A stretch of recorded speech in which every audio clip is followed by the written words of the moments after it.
Assalamualaikum, jumpa lagi bersama saya Tengku Syarifah Nadra ya teman-teman.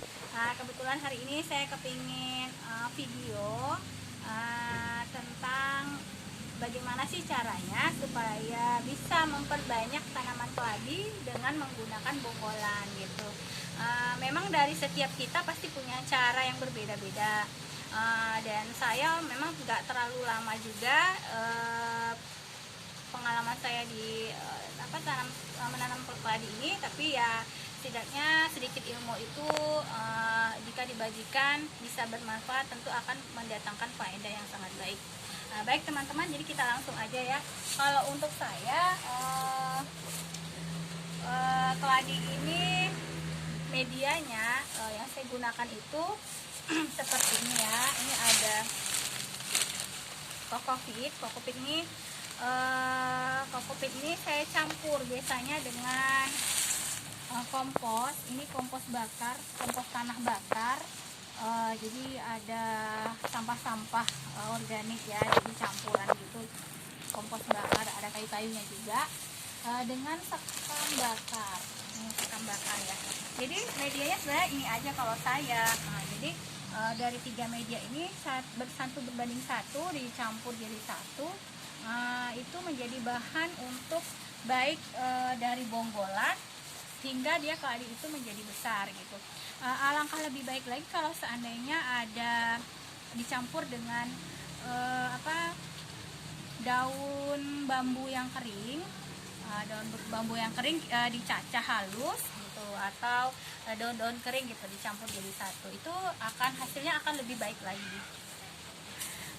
Setelah itu bonggolan akan kita bagi menjadi beberapa bagian tergantung keinginan ya teman-teman.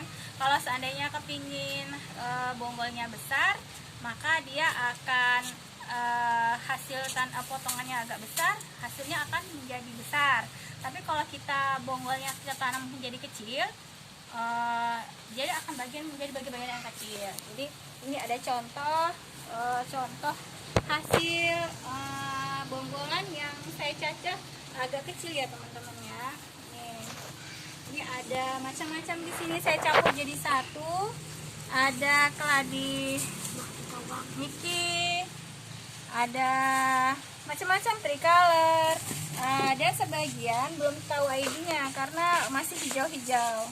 Ada Mirzani, ada Gingerland, banyak ya teman-teman. Nah, ini satu keranjang ini saya sengaja jadikan 1. Nah, ini ada Green Spider gitu, jadiin 1. Karena kalau dipisah-pisah sesuai ID nanti terlalu banyak makan keranjang gitu. Oke. Ini medianya ya seperti saya bilang tadi. Nah, ini memang saya ada pakai daun bambu kering ya, saya untuk campuran. Kalau untuk di keranjang seperti ini saya gunakan keranjang seperti ini supaya dia airnya setelah kita siram akan langsung keluar. Nah, ini bawah dasarnya itu saya kasih sabuk kelapa untuk menyaring. Jadi kalau siram nanti pasir-pasirnya nggak turun, bahan-bahan media yang kecil nggak turun ke bawah. Jadi paling bawah sekali ini saya taruh sabuk kelapa. Setelah itu baru di atasnya taruh media yang tadi 3 macam tadi. Lalu taburan bonggolnya saya tabur di atasnya. Baru nanti kita tutup lagi sedikit dengan medianya gitu. Lalu kalau seandainya kita ingin cepat, maka kita akan sungkup dia. Ini ada contoh yang sudah saya sungkup. Jadi setelah bonggol itu dicacah, bonggol itu dicacah harus dapat matanya ya, harus dapat matanya. Jadi mata tunasnya, karena dia akan tumbuh dari mata tunasnya. Ini yang sudah saya sungkup dengan plastik seperti ini tadi ya.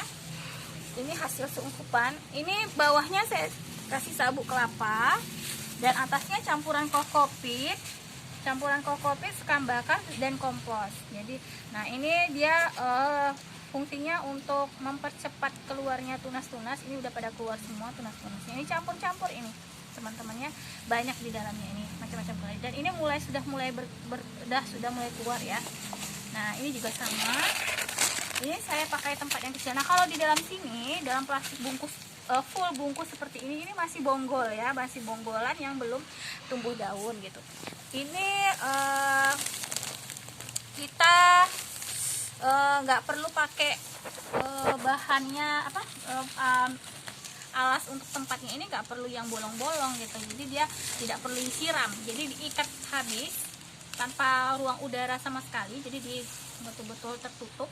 Ini sampai dia keluar daun, keluar tunas-tunas. Kalau seandainya sudah keluar tunas-tunas seperti ini, mau kita pindahkan juga bisa, pindahkan juga bisa, atau mau kalau mau masih mau memperlama di dalam sungkupan juga bisa. Nah kalau misalkan mau di sini aja, berarti kita harus pakai yang bolong-bolong di bawahnya gitu, bolong-bolong. Ini kebetulan nih ada retaknya gitu ya, tapi nanti mungkin saya bolongin lagi. Oke teman-teman, nah boleh teman-teman mencobanya di rumah. Untuk video yang kali ini sampai di sini dulu. Nanti saya lanjut ke video berikutnya. Terima kasih banyak ya, sampai jumpa kembali.